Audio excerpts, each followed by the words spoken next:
The ProAm Ammonia Analyser is manufactured by Pollution Process Monitoring. The instrument requires servicing of the peristaltic pump tubes. This is performed on a 6-monthly interval. The peristaltic pump is located within the instrument enclosure. Before performing the maintenance, the power supply needs to be isolated to the instrument. This may be performed by switching the instrument off using the switch.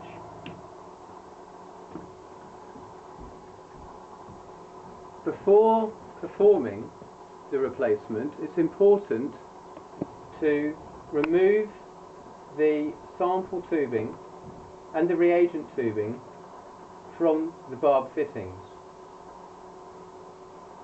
The pump head may be removed by undoing the 4 knurled nuts. This then gives access for cleaning of the pump head and lubrication. The individual pump tubes are colour-coded. The black is the reagent and the green is the sample. The replacement tubes are fitted as direct replacements for the worn tubes, and then the head is reassembled and then the instrument may be switched on for continuous measurement.